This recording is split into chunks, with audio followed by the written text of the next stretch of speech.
Welcome to The Real Market with Chris Rising, the only podcast that brings the real estate conference panel to your headphones.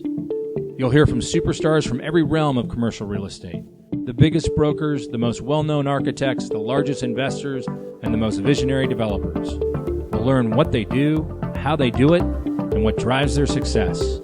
We'll discuss the latest trends across regional markets, capital flows, both national and global, and we'll explore technology's role in shaping all of them. We'll take a clear-eyed look at where we've been, where we are now, and what's to come. Real conversations, real experts, real insights. This is The Real Market. Welcome to The Real Market with Chris Rising. I'm very excited to have Moses Kagan with me today. His company, Adaptive Realty, is an apartment owner here in Los Angeles. It's really cool because Moses and I, this is really the first time we've seen each other. We've gotten to know each other a little bit through Twitter and Clubhouse, but I was really struck at the things that he was working on and the topics he was talking about. So I think the audience of The Real Market is really going to enjoy today's conversation. Moses, welcome to The Real Market. Oh, thanks for having me, Chris, and great to meet you in person, or on Zoom, or whatever this is. It's in person in pandemic 2021. Yes.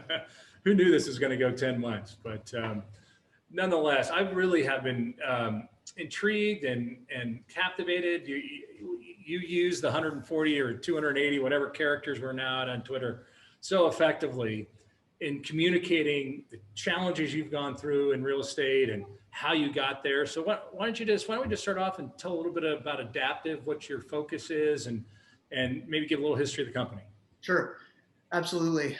So Adaptive Realty is kind of let's call it a boutique real estate private equity firm. To give you a sense of the size, we have about 150 million of assets under management, so tiny. We are 100% focused on buying, renovating, and managing apartment buildings in Los Angeles. And actually, we can talk about it. It's actually probably only 5 or 6 neighborhoods in Los Angeles currently, although we'll look anywhere. Unusually, I think for real estate private equity, we are not flippers. So our business model is not buy, renovate, and flip. Instead, what we do is we buy, and typically with very little leverage. We do these really nice gut renovations. We re-tenant the properties, and then crucially, we refinance them to return capital to our equity partners. And then we hold the properties indefinitely. I like to say permanently. I mean, obviously there are scenarios where we would sell and everything, but all of our investors are signed up either legally for our funds or with our JVs and programmatic JVs, kind of like spiritually or morally or whatever, for permanent holds. So just to be clear, do you find yourself IRR driven under that model? I would think not. I would think you're probably multiple driven, that kind of thing. Yeah, so first of all, I have, as far as I know, never quoted an IRR to any investor on any deal ever. And obviously, you know this, but just for the audience, the reason we don't do that is because an IRR calculation depends to a large extent on the exit price. And since we are the time of the hold. Yeah, well, yes, exactly. Yeah. So we know our time of the hold is forever, and there is no exit price that we're willing to forecast. So we can't really quote an IRR. I'll get in a second. There actually is kind of a backdoor way to get at thinking about the IRR for these kind of deals, but it's certainly not the way that a standard real estate private equity firm would calculate it. In terms of what metrics we do use, we are first and foremost focused on the unlevered yield on cost. So basically, we have a very, very simple but painfully strict criteria for doing deals, and that is, we want the unlevered yield on cost to exceed the interest rate on which we expect to be able to borrow over 30 years by at least 200 basis points, and ideally more like 250 basis points. Another way of saying that is we want the unlevered yield on cost to exceed the debt constant. And the thought process there, we can unpack all this, it's a little bit jargony, but the thought process there is we want, when we put debt on the property after we finish to return capital to our partners, we want the levered yield to exceed the unlevered yield. We want to be getting positive leverage so that the more we borrow, the better it is for us and our capital partners. Well, my father ran two public companies, one of which was Catellus Development. And I just felt like I was talking to him right there, because as a public company, an IRR didn't mean anything. It's exactly what you said. At the end of the day, if they invest $1 of the firm's capital, they need to know what that return on that dollar is. And it's the way real estate should be done. It's not the way it is done. So many decisions, I'm going through in our business, just some painful stuff, because we've got LPs who decided that the fund's over, let's just get out, because we're in year 5 and the IRR is going down. And not necessarily smart things to make a lot of money, but smart things if you're in the fund business. Yeah. And IRR driven. Oh, absolutely. And I can't tell you how many times, particularly earlier in our development, I would talk to a family office or sort of like a quasi-institutional, like a JV equity platform or something. And their first question would be, what's the IRR? And I'm like, I'm not going to tell you because we don't. And they're like, yeah, we get it. I'll tell you, my father, who took Catellus from 94 to 2005, the market cap was 400 million. They sold at 5.8 billion. I can't tell you one IRR. And when we go in front of pension funds, that's an unacceptable answer. It's almost as though those 11 years never happened. And it's ridiculous because, but that's the world of pension fund real estate. Definitely. Yeah. I think one thing to say is that I think that is driven, well, obviously there's just sort of conventional wisdom going on there, but whether it's right or wrong. But another thing I would say is that I think that that's driven to a large extent by the tax consequences. So if you're a pension fund or another non-taxpayer, it's not necessarily irrational to be IRR driven because you don't pay taxes, so the sale doesn't hurt you that much. But for high net worths or family offices who are going to pay taxes, I just think it's insane to be sitting there evaluating deals on a pre-tax basis. That's not what a smart family does if they're thinking about their own real estate.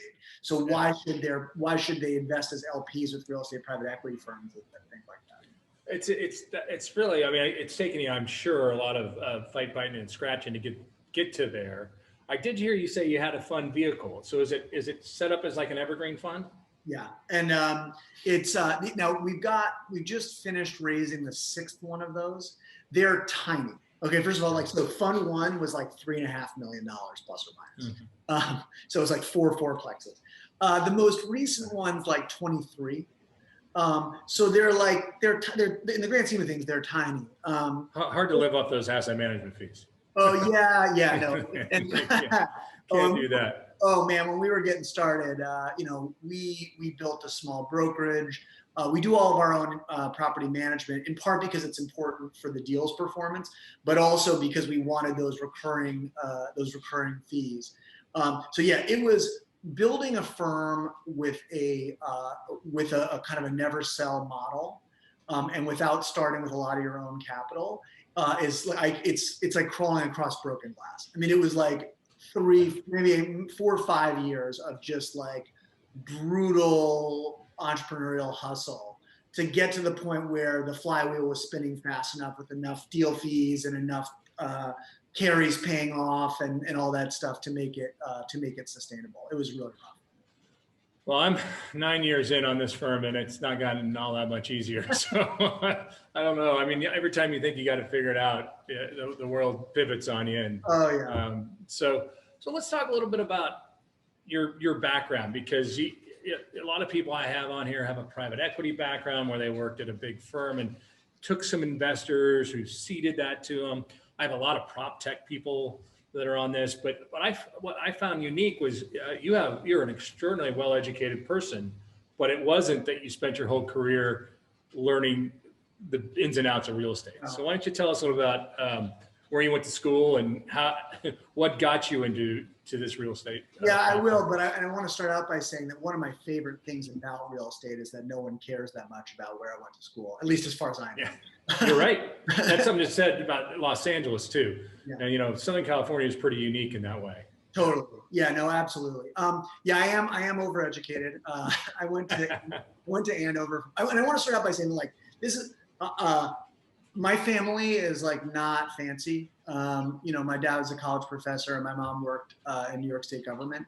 they had a little bit of a real estate background, but like this educational background I'm about to talk about was not like, there wasn't any legacy action going on there. I had a middle school girlfriend who I followed to Andover. So I went to Andover for high school. I went to Princeton undergraduate, studied politics, took enough history classes. I could have been a history major, but kind of decided to write my thesis in politics. And then I thought I was going to go be a corporate lawyer. And I wanted to have a year between graduating Princeton and applying to law school. So I figured, let me go to London School of Economics and get a master's degree and basically screw around in London for a year while waiting to go to law school. And so yeah, like tons of educational background. What happened is that while I was in London, I was living with one of my best friends from Andover who was helping this billionaire. He wasn't a billionaire then, but he has subsequently become one. Go around buying small European media companies. And I saw how my friend and this billionaire treated the corporate lawyers that they work for, you know, it's like Friday and they'd be like, you know, my 24-year-old friend would be like, I don't care that you're intending to spend the weekend with your kids at your beach house. Like, I'm gonna need that sale and purchase agreement by Monday morning, like that kind of stuff. And meanwhile, this billionaire and my friend were using this really small investment bank in London called Longacre Partners for all of their deals. And so I sort of decided I didn't want to be a lawyer, and then decided maybe that I would be interested to be like involved in the deals from the banking side.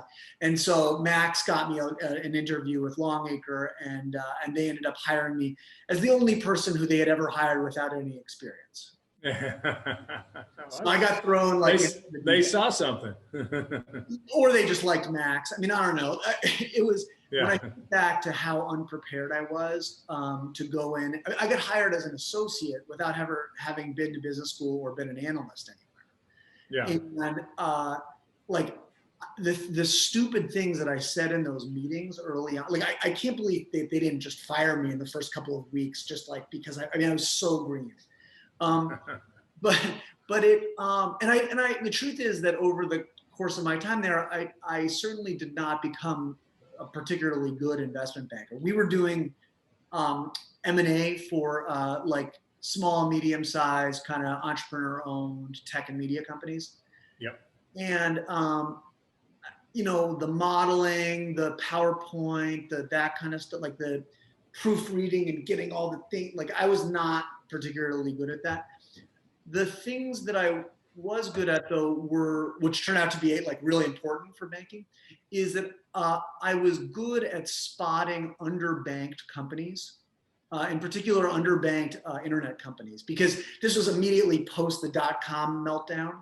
And early 2000s kind of. Yeah, exactly. And so people had just like written off the internet sector as a joke. Yeah. And meanwhile, there are all these little companies that were like actually doing well. And no one was calling on them because I don't think they realized how valuable these companies actually were. Yeah. And so I just I realized that I was going to be crap at like the stuff that I was crap at, so I knew I needed to do something. So I just started reaching out to these companies and saying, hey, look, we'd love to come and meet you. And then I would bring a managing director along to the meeting. And so ended up sort of doing like director or MD level kind of sourcing stuff instead of doing the deal execution and marketing we usually do as a junior person.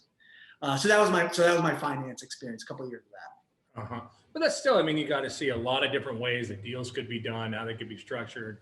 The idea that you got to see early on is that you saw technology as being something important. I know at that point, early 2000s, I was a broker at Cushman Realty, and we were representing firms like Earthlink, and they got through that tech bus, but they were just limping along in some respects. And I was caught up in it too. One of the things I learned about the tech industry that it took me a little while to understand is they have an acronym for everything. So they may describe something as with an acronym, and you think it must be like the most intricate thing in the world, and it was always something really simple. Once I cracked that code, I figured I could talk with people in the tech sector. Yeah, I mean, listen, honestly, you can you can describe marketing for investment banking as basically like, how as a generalist do you come in and talk to an industry specialist in a way that convinces the industry specialist that you are also an industry specialist, even though you're not? Like, you know, like I didn't know like a tenth of what these people knew about their own businesses, but somehow you need to go in there and convince them that you know what you're talking about, and so you end up just learning a ton about each business very quickly. And that part was cool. The other thing about finance, I think, as a beginning, in the beginning of your career, that's really great, is you see what zero defect output is supposed to look like. Like, it's not always important in real estate. You got to pick your moment. Sometimes it's okay if there's typos and stuff, but like in banking, it's not okay. And there's a lot of money on the line. And if you screw up an MD's presentation that he worked to get for 6 months because you messed up the PowerPoint or whatever, like that's a big deal. There's millions and millions and millions of dollars of commission on the line, and people get really angry. And so that's like, you know, sometimes I think that's like a little too much. Like, it shouldn't, a typo shouldn't matter that much whether you get it, but it's great at the beginning of your career to get exposed to like, okay, this is not college. This isn't screwing around, bullshitting a paper. This is like, there's a lot of money on the line and you need to step up and do perfect work. And that kind I got to interrupt you real quick and ask you, because you just brought that up. Have you seen Industry on HBO Max? Yeah. There's a whole scene about the kid who screws up the PowerPoint. Yeah, no, that's what it's like. It's like you're used to kind of like, particularly, you know, I found school relatively easy. And so I would write papers at the last minute, and I didn't really care if there were a couple of mistakes in there, like whatever. And then you get into banking, and like, you know, you're going to get killed for that kind of behavior, and rightly so, because people are supporting families on those commissions. And if you screw up their meeting, like, you deserve to catch hell for that. Yeah. So how do you go from London in early 2000s to now being a pretty active department owner here in Los Angeles? So a couple of things happened. One is I decided I wanted to do something more entrepreneurial. I looked around. We were working on what was actually a very big deal for our company one night. And so I'm working, it's like 3 a.m, and I'm working on this pitch.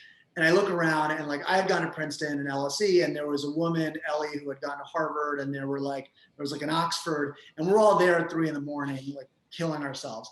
And then I had this thought that like, people who were making a lot of money in this transaction were not us. It was the people who owned the company that we were selling.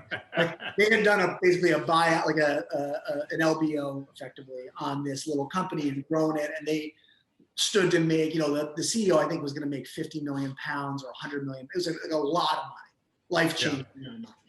And I was like 25 or 26, and I was like, I can take risks. Like, I don't have a family, I don't have kids. Like, what am I doing not being on the ownership side? Like, at least I got to try it. And so then the next realization was that all of my capital network, like the people I knew who would invest in me and work with me, were all in the States because of high school and college.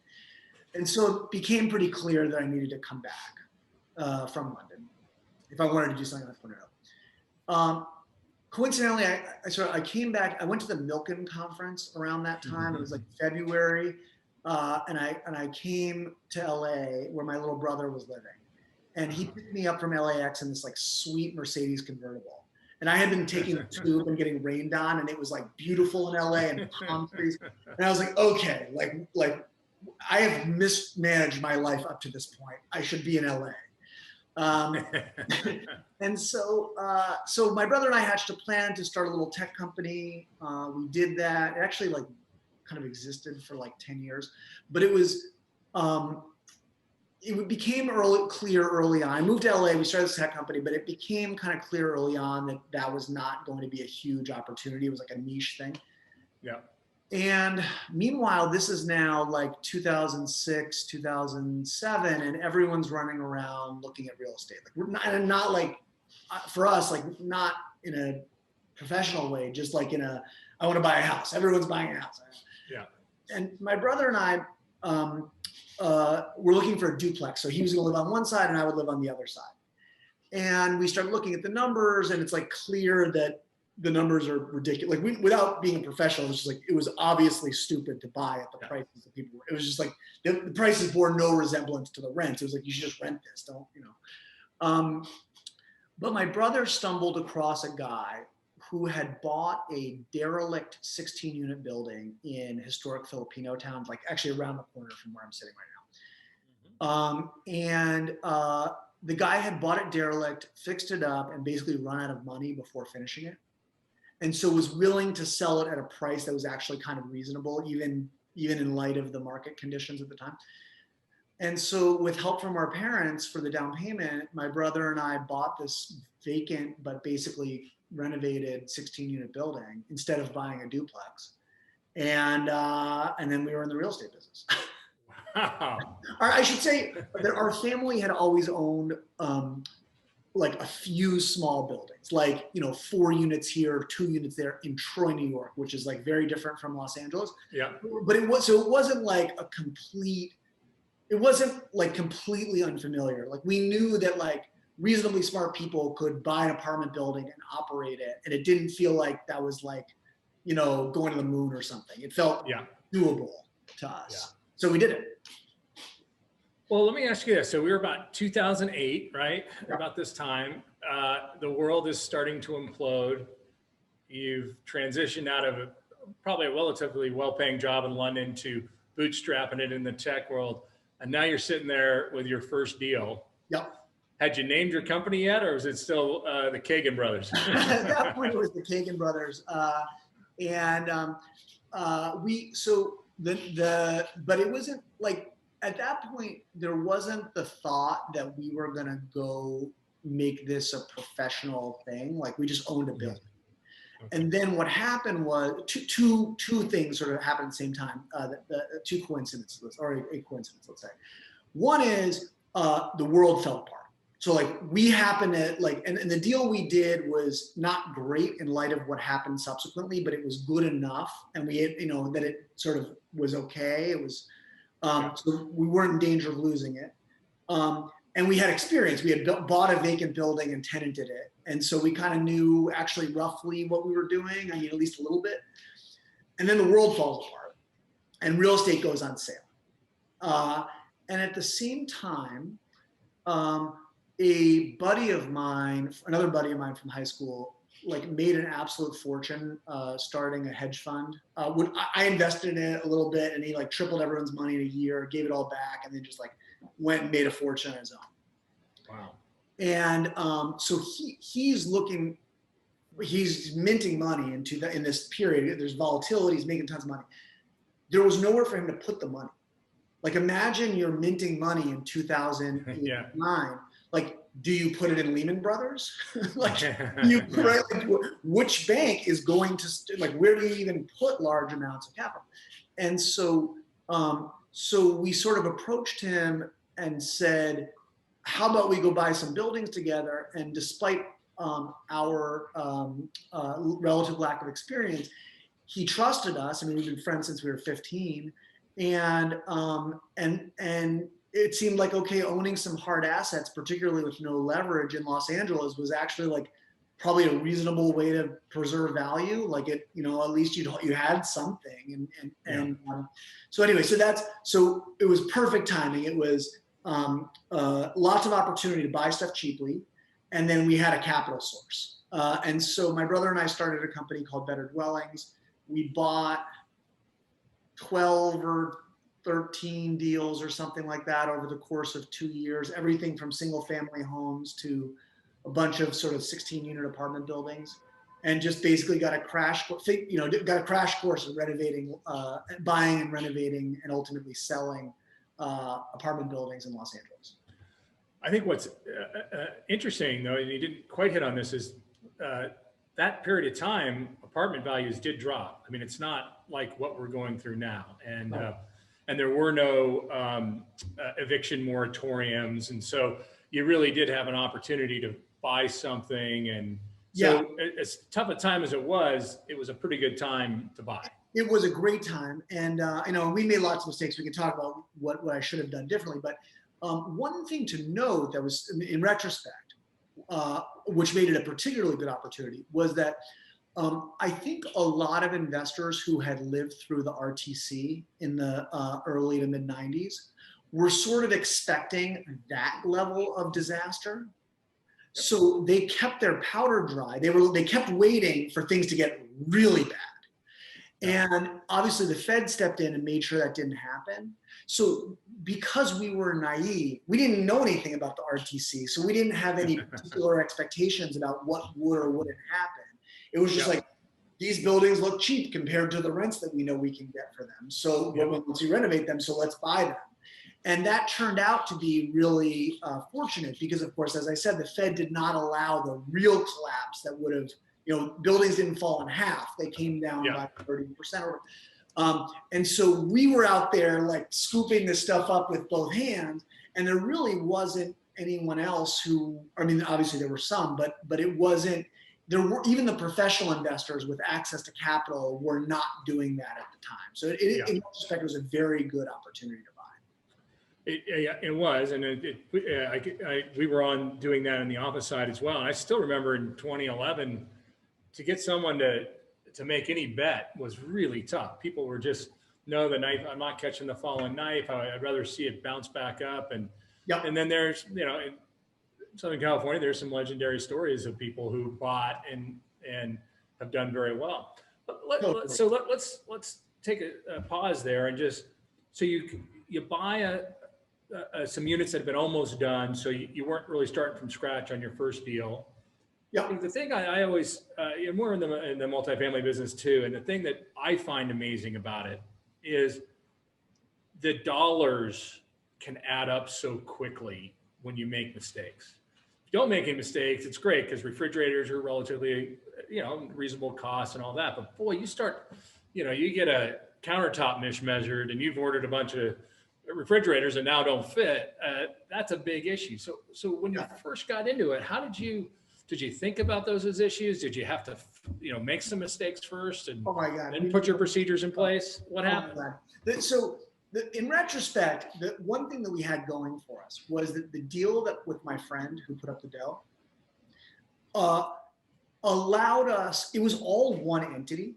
So it wasn't a set of separately capitalized deals. So, and he was kind of pretty hands off. He trusted us we weren't going to steal his money. And in fact, he required that we not use leverage. So it was everything was all cash. And so what that meant was when we made mistakes, it sucked, but like we had the capital there. It was just, okay, like spend the money to fix it. And so we made an unbelievable number of mistakes. I mean, it was, if buying that first building was like, I don't know, maybe like going to high school, this was like college and graduate school wrapped together. And because we had such good access to capital, we could move much faster. Our career grew faster than a normal career would. Like most people, they do a deal and then they have to wait to see if the deal goes well, and then they do another deal a year later, and then they have to. We just bought the first building with him, turned over a few units, and got the rents that we were forecasting. So like was clear that the business model was working. Yeah. And he was willing to go buy the next deal before we had finished the first one. Mm-hmm. So, and then we did that one and we just boom, boom, boom, boom. And so it was like, it compressed like 5 or 10 years worth of deals maybe for someone just starting out into like 2 years, which caused all kinds of problems from like an operational perspective.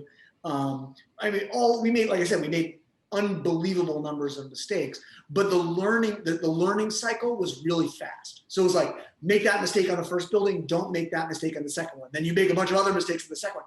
By deal 12 or whatever, in 2 or 3 years, you more or less have everything dialed in. I mean, we still make mistakes today. I mean, no one's perfect, but it's like, there's a list of things that can go wrong, and the trick is to not make the same mistakes multiple times.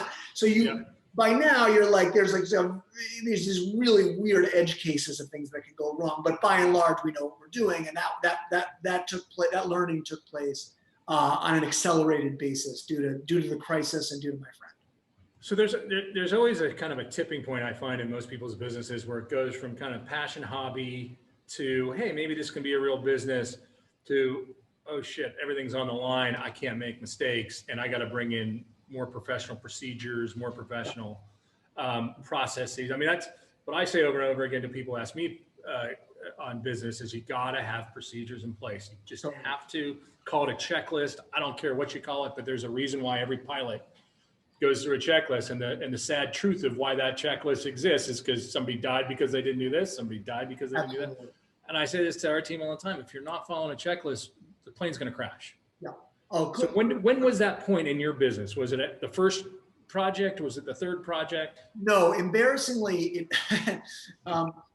no, it wasn't. It was, and this is maybe a blessing and curse. Like I happen to have the kind of mind where I actually can keep a lot of complicated things in my head at one time. And my brother and I hired a junior guy to work with us who is very similar. And he is now my full partner in Adapt. I no longer do business with my brother. I love my brother very much, but we stopped doing business together in 2012. I made this junior guy, John, my full partner when we founded Adaptive Realty in 2012. And John is also capable of keeping a whole bunch of complicated things in his mind at once. And so paradoxically, like our ability to do that, to like retarded the growth of systems in our business. Because we were like, we can keep this, we can keep five different deals in our heads at the same time. Like, we don't need to write this stuff down. And it was only when we started to have more employees and more deals and balls started to get dropped. And it was like, oh, ding dongs, like, yeah, like write this stuff down.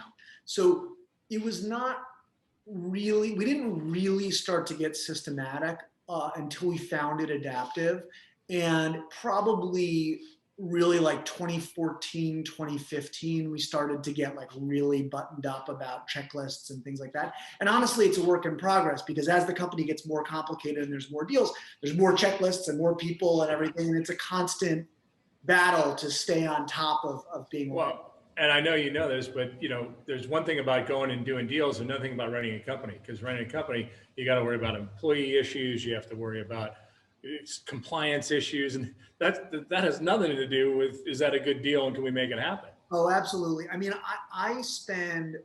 look, obviously I'm still totally involved on every single deal, like, but I definitely spend more of my time at this point on the running the business, and it's just inevitable. I mean, you can't avoid it. And I wouldn't say I'm particularly good at it. I mean, I think I've got better, but I'm, we're all still learning. I mean, that's just the nature of life and business. So you have this tech background, and you got into this. Have you employed tech for your company and for your projects in a unique way? I mean, why don't we just start with some basics? What kind of operating systems do you guys use just to run your business? What kind of project management, that kind of stuff? Yeah, so I wouldn't say that we are, I would not say that we are particularly technologically focused or ahead. I guess actually within the last year or so, I would say we've started to do some interesting things, but we're like probably pretty normal for a real estate firm. I mean, we use Google Docs or whatever they're calling it these days, for our internal, spreadsheets and everything. We use an email. We don't use a project management system. We probably should. We have our own kind of, we actually have like a whiteboard that has each, it's not, it's embarrassing that we don't have something more technologically oriented than that.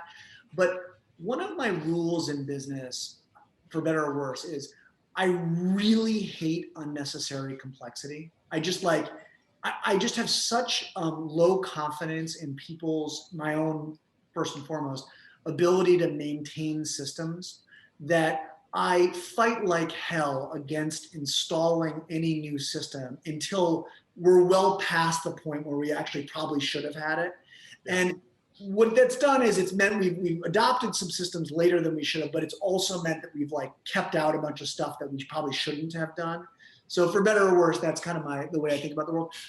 We use AppFolio on the the management side and accounting, and we use AppFolio's systems for accounting for like serious construction projects are not great. So we actually just use QuickBooks for the from we buy a building until when it's done and ready to be retenanted. We use QuickBooks, and then we switch over to AppFolio once it's ready to get leased up and managed. And then we run our IR, investor relations, on AppFolio's version. Mm-hmm.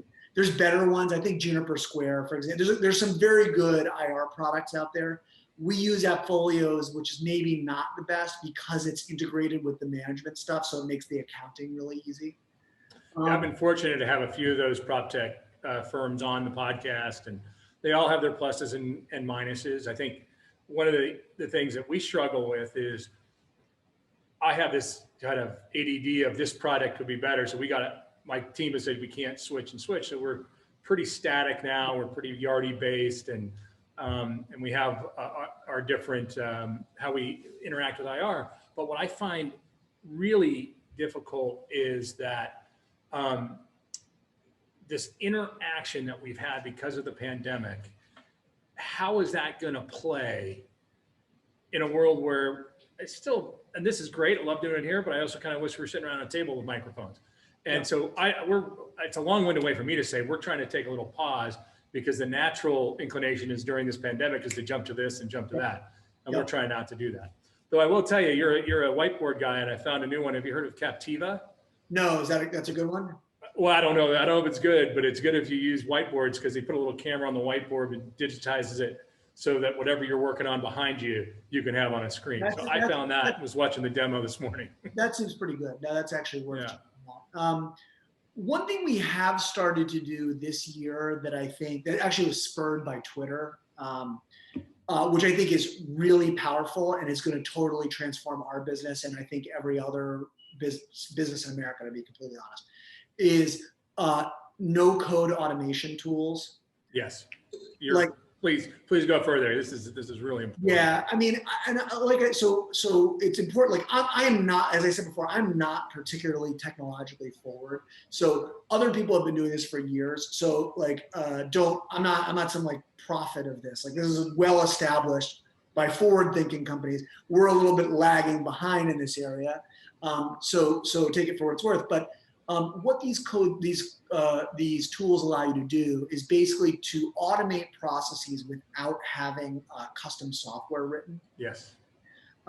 So think of the way that like a normal person can use Excel. I mean, Excel is actually like a fairly complicated, powerful database tool, but it's got like a simple enough front end that normal people like me and other people who work here can use it.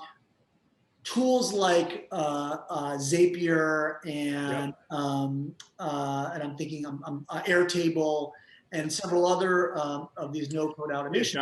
If not this and that. Yeah. Yeah, exactly. They allow you to automate business logic. So an example, one of the things that we've done recently is I have a spreadsheet, a Google Doc spreadsheet of all of our vacancies, and I set all the rents personally in our portfolio. Like I know it's weird, but I'm just like because it's such a important driver of value. I can't allow that to be out of my grasp at this point. So I literally set all the rents. And of course, during the pandemic in particular, we're constantly changing stuff. Like the market moves around, and you think you're going to get one rent, and then it sits vacant, so you got to reduce it. Or sometimes you get a bidding war breaking out, and you actually end up raising it. So anyway, so I'm constantly changing the prices. And previously what would happen is we had a head of leasing who would see my price change and then email the leasing agent to have them change the ads. Okay. Yep. Now, I know where you're going. We've got just no-code automation tools in there. So when I change the price of something, it just automatically gets emailed to the relevant leasing agent, and they can update the ads. And the truth is that even a better one would be having it update the ads too, but we're not quite there yet. But just that extraordinarily simple thing, and I think it cost us like a few $100 to have like a no-code expert sit there and do it for us to make sure it was right. Yeah. Has saved an unbelievable amount of time for our head of leasing, and also removed a ton of mistakes. Yeah. Because anytime someone's going to copy something from an email, Yes. you're going to get mistakes. Well, we sent you that questionnaire that a year ago would have been a Google Doc or Google form, and now that's all animated. It's all automated within Asana. We're big users of Asana, and this is probably the biggest difference I think in business over the next 10 years. Is there are a lot of jobs that you would have paid an intern or a young person to do those things that are going to get automated, and those jobs aren't going to be there. Let's move it over a little bit. Can I just move it over a little bit to your operation of your properties? Are you buying properties that are that you're putting in high amount of amenities, or are you using technology? Or using things like open door where nobody has to touch anything? And how do you operate with those kind of technologies? The answer is no. We buy, so just to give a sense for that, we buy sub-institutional size stuff. So like, we'll do deals as small as $3 million, and I mean, as large as we can find, but the numbers tend to stop working around 10 million total capitalization. So these are like really tiny deals. And our company, one of the things that's interesting about it is we have built an organization that is capable of deploying reasonably serious amounts of capital into these subscale opportunities, because that's where the yield is. So we can do 10 deals at a time. And it's like, and we buy these buildings and we gut them to the studs and like totally change them and then re-tenant them. So there's each one of these things is enormously complicated, and then we do 10 of them at once. And it's like, so it's a lot of brain damage.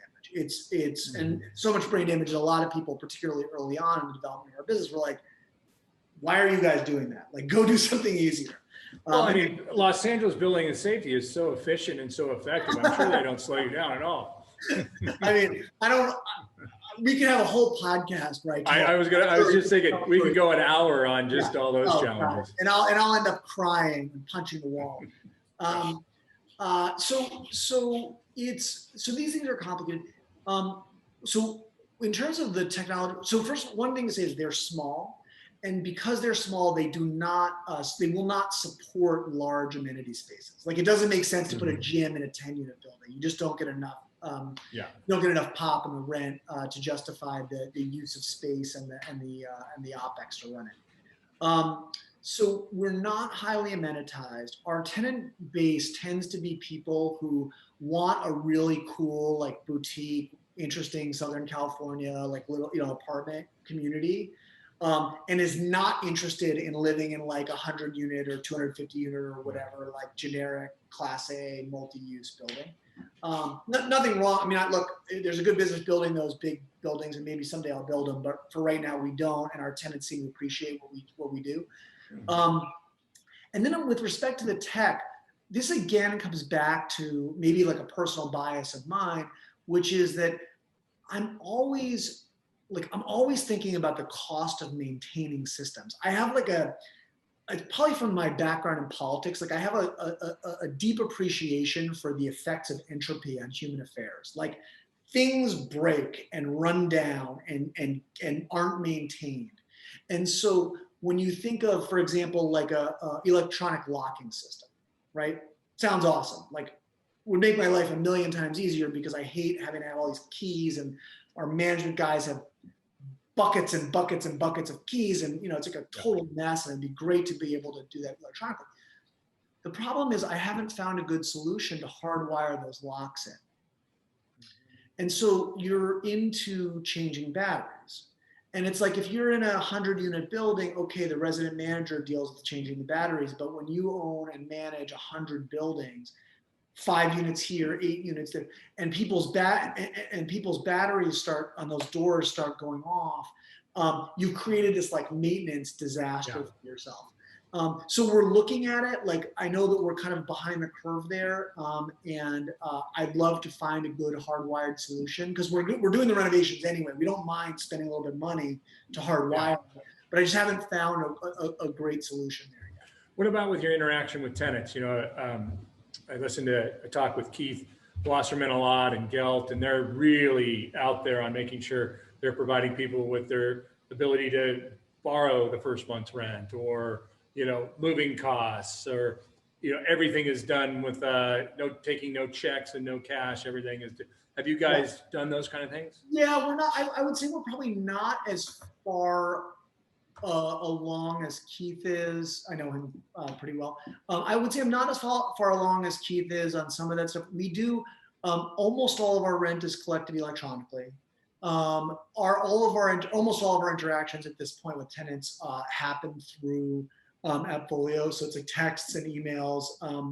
It's very little in person, very little over the phone. Most of our work orders get done and processed electronically, so no one has to manually touch them. So I would say we are up to, like, we have a good installation and use of AppFolio, which is itself a reasonably tech forward platform, but we're not millions of miles ahead of that. Honestly, our business is it's so operationally complex that we try to simplify where possible. Like it's like the fewer different I got enough variables to deal with. I don't need to have more variables, if that makes sense. Well, I mean, I can just tell in the last 40 minutes we've been talking that you are passionate about what you do. You can see it behind you with your whiteboard that, real estate is kind of top of mind. But so tell us a little bit, how do you shut off? What's your life outside of finding deals and measuring, what the unlevered cash on cash is going to be? I'm pretty boring. So I'm married for the second time, actually. I have two older sons from my first marriage who are, one's about to be 10 and the other one's 7. And then with my new wife, Simran, I have a 1-year-old. So I spend time with the kids. I'm a major reader. I read a lot of business biographies, but also plenty of fiction and all kinds of others, a lot of political theory, history, that kind of stuff. So I'm a big reader. And honestly, and this is, maybe I shouldn't admit this, but I'm on Twitter a lot. I can tell. I can't keep up between you and Wasserman, man. Yeah. I can't keep up. You guys are doing Clubhouse 2:00 on a Sunday, and I was like, what the hell are you doing? I managed to mostly stay off Clubhouse, but we'll see if that continues. For Twitter, I mean, the thing is, so I built this, I built this career, and my partner and I built this business without a lot of mentorship. I mean, we got experienced investors give, I don't mean to say we did it on our own. Obviously, we've had a lot of help, but we didn't have a mentor in the business of being a GP, a general partner. I'm so jealous of you because your father, I'm very lucky. Right? And very lucky. And I'm sure you just knew, or he taught you ways of, not just about real estate, but separately about being a GP. What do you owe investors? How to communicate with investors? What's an appropriate level of risk? Those are things that we've had to learn. And so I am extremely passionate about helping other people who are earlier in this journey of becoming a professional real estate GP. Yeah. I have also, through Twitter, met a bunch of people like Keith and others who are further ahead of me on the journey of building a big real estate private equity shop. So I am also learning. And then as a result of people that I have, as a result of building a following on Twitter and various podcasts and things like that, we have also managed to attract a bunch of investors who like the way we think about the world. And so it's this beautiful virtuous cycle where I help other people, I learn, and then investors who read that come and want to invest capital with us. And so it's rare in life that you find something like that where everyone is benefiting. Mm-hmm.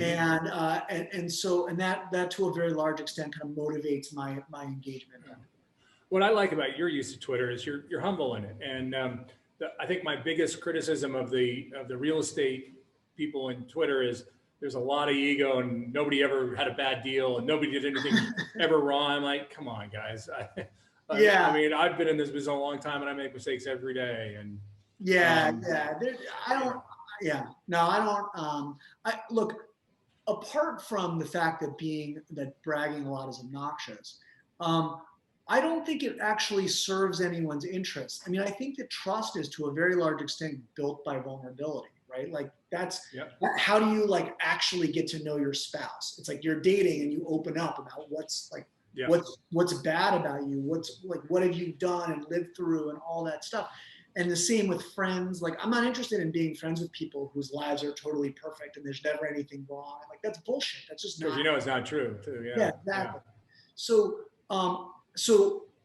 I have always felt in my personal relationships that being open and vulnerable is a good way to be, and the same is true on Twitter and in podcasts and everything else. I mean, I'm not a good enough liar to sit around and to keep that barrier up. I mean, maybe some people are, but I'm not. Like, I just, you have to be really disciplined to be able to construct some fake, phony version of yourself. I'm just not good enough at that. So I've just found that, hey, look, I'm going to talk about what we've done well and be open to the extent that we can about things we've screwed up. And hopefully other people will learn from our mistakes. Hopefully we will not repeat them. And hopefully people will get a sense for actually how we think and do business and want to partner with us. Yeah. Well, I pass on one piece of advice from my father that it's the ethos of our firm, which is bad news never gets better with age. Something happens, you gotta tell people. And I think when you're running a company, there are younger people who make a mistake and they want to try to fix it. And they just don't have the experience. And so if you can get people to understand that making a mistake is not fatal, not telling us about the mistake is fatal. It's so funny that you say that. Like, so that is literally the last speech that I give anyone before we hire them. I say, like, we are being trusted by investors with an unbelievable amount of money. If they stop trusting us, the business stops. We're out of business. That's it. That's the thing that I'm devoting my life to is over. So that's the thing I care about most, is maintaining their trust. And we can fix any mistake. I make the biggest mistakes. Any mistake you make is going to be smaller than the mistakes I make. But we can fix any mistake you make. I guarantee it, but not if you don't tell us. Yeah. Right. That's the only thing that can fix it. And it doesn't change whether you're running a multi-billion-dollar public company or a small operation. These issues always happen. And it's amazing how youth is some of it. And then some people just don't have the character in them to say, hey, I made a mistake. There's a lot of finger pointing. Totally. I mean, I think that some of that, though, is on us as business owners and managers to create a culture where it's okay. Like, obviously, if you scream at people when they come in your office and tell you they screwed up, no one's going to tell you anything. Yeah. And I want, we have our biggest investor by far is this family office that we met. We've been doing deals with them for, I don't know, 7 years or something. And they're super impressive, amazing people, wonderful human beings. And even to this day, when we bring them bad news about, refis coming out or whatever, who knows, okay. Over and over and over again, they're like, we do not shoot the messenger here. Yeah, that's a really important thing. And not every company lives with it. I worked at a brokerage firm and I worked at one public company where screaming at people was just what you did. And I who's going to be honest with you if you're screaming at them? And it took me, when we first started the company and I was really wound up 10 years ago, I would lose my temper. I'm far beyond that now. But you can't create the culture. That's what worries me about this whirlwind right now. I mean, 3 months is one thing, 6 months, but if you're not together, it's hard to have that trust, and you can't bring in new people and develop trust over Zoom. Completely agree. We've had, being really candid, we've had some real problems because we've been growing right during this. So we need to hire, and we've had really hard time onboarding people. We've had some people who we've brought on and had to let go, and honestly, look, some of it was probably bad hiring on our part, like we picked the wrong person, but there's a big part of me that's sitting there and going, if we were all sitting in the office together, and we would have more of a chance to kind of wrap around them and show them how we do business, and that we probably could have made those people into valuable contributors. And it's really, and that's why, when people talk about office being over, it's insanity. Yeah.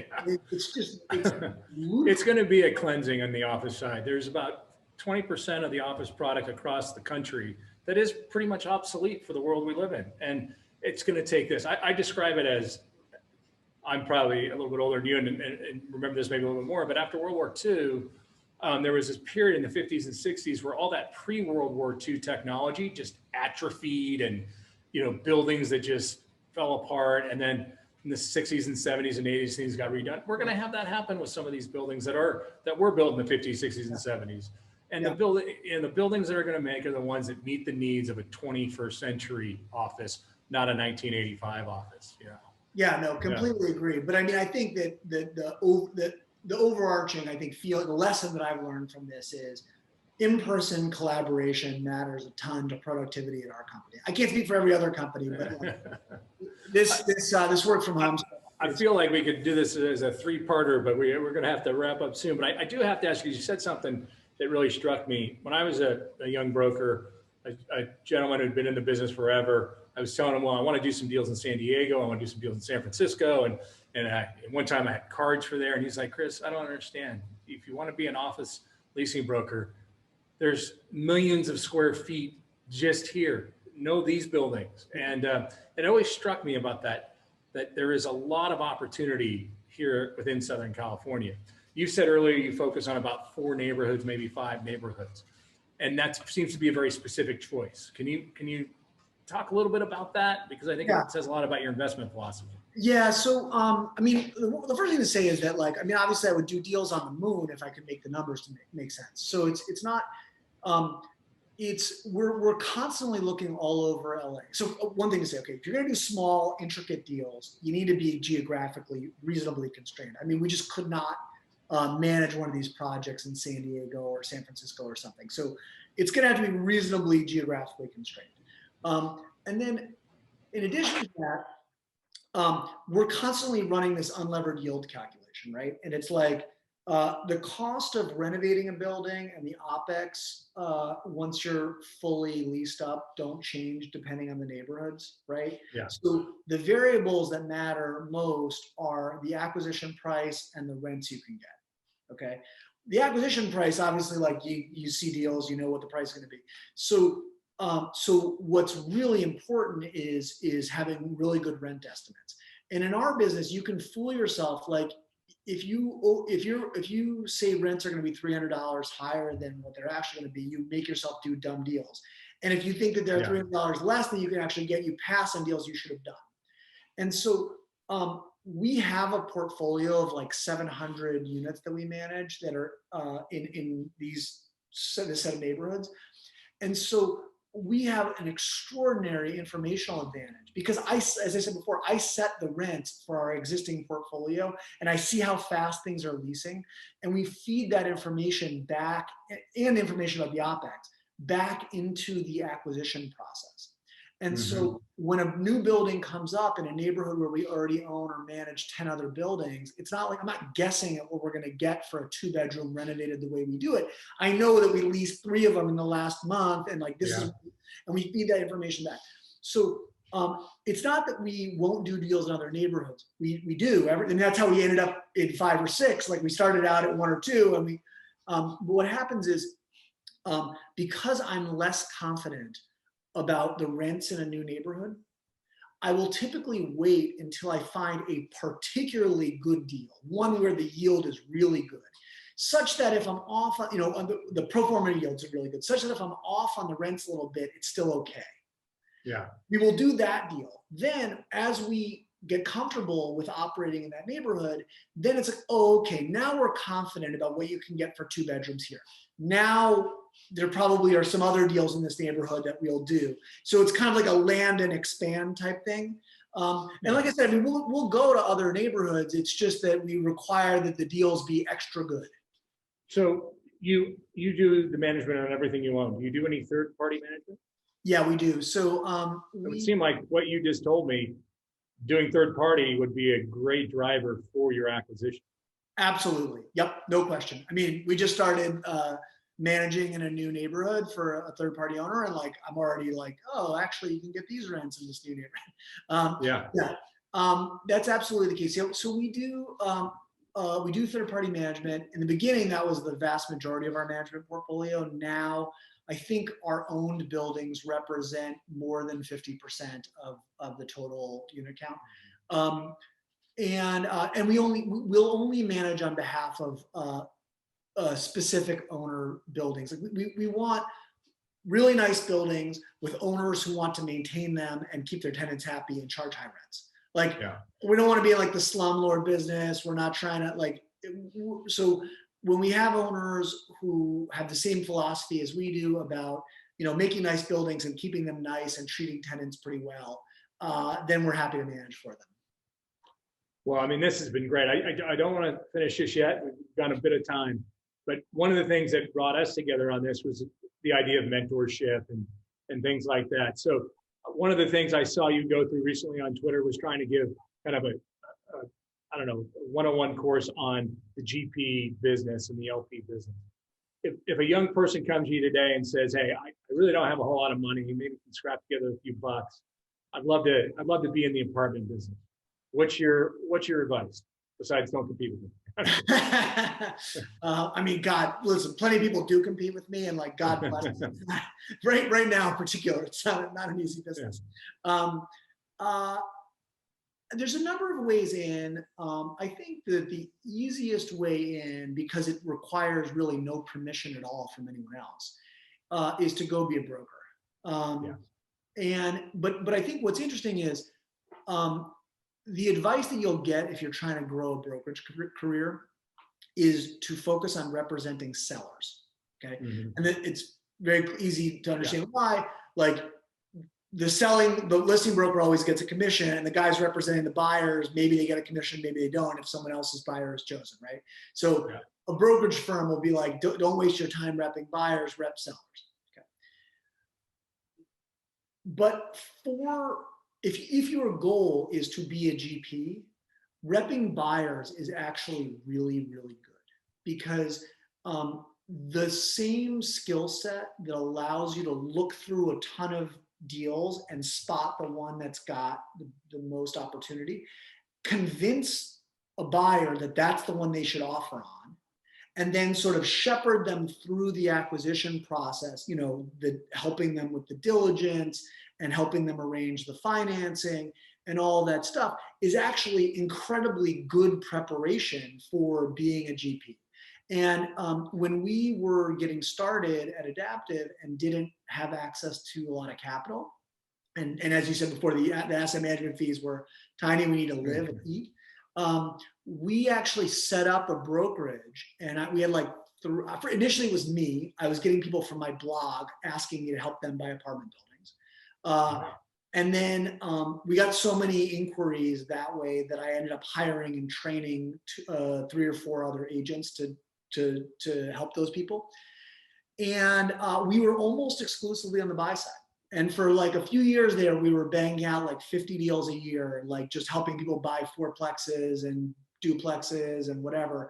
And it was amazing training. And actually a couple of those people have gone on to do their own deals and compete with me, which is kind of annoying. But yeah, so go into brokerage, which again, doesn't really require permission, because like a brokerage firm generally will, if you can walk and chew gum and you're reasonably personable or whatever, like you can probably get hired on as a broker, at a brokerage that doesn't pay salaries. And you go rep a bunch of buyers and see a lot of deals, and that's probably the way to learn.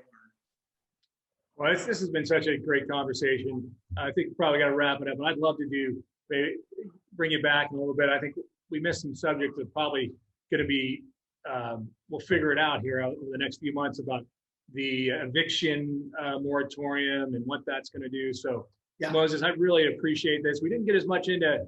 You had asked me for some stories, so I'm going to hold you on that. Maybe we have to have a beer when the bars open back up. That would be awesome. Yeah, no, I mean, you guys have done. I've followed your career via the media at least, and you guys have done some amazing things. And so I'd be really excited to hear more. I appreciate it. I think what we've discussed. We're in this middle of this rebirth for us, because we've been creative office focused, and now we're doing industrial multifamily. And I could tell one thing I say to people is, don't believe anyone's hype. Everybody's humble. Everybody's a person. If they're not humble, they're fooling you, because this business humbles you. It really does. I still love it. I mean, I love it because we're in the middle with an architect one day and a lawyer another day in finance, but it's a humbling business. So it is. It is. I appreciate it, and I look forward to meeting you in person. Likewise, Chris. Thanks so much for having me on. Thank you. And please don't forget to follow us. We'd really appreciate it if you subscribe to the podcast. You can do that on Apple iTunes or any of the other podcasting services. It's The Real Market with Chris Rising. And follow us on Twitter at Chris Rising or at RisingRP. And please follow our blog, chrisrising.com or risingrp.com. Thanks so much.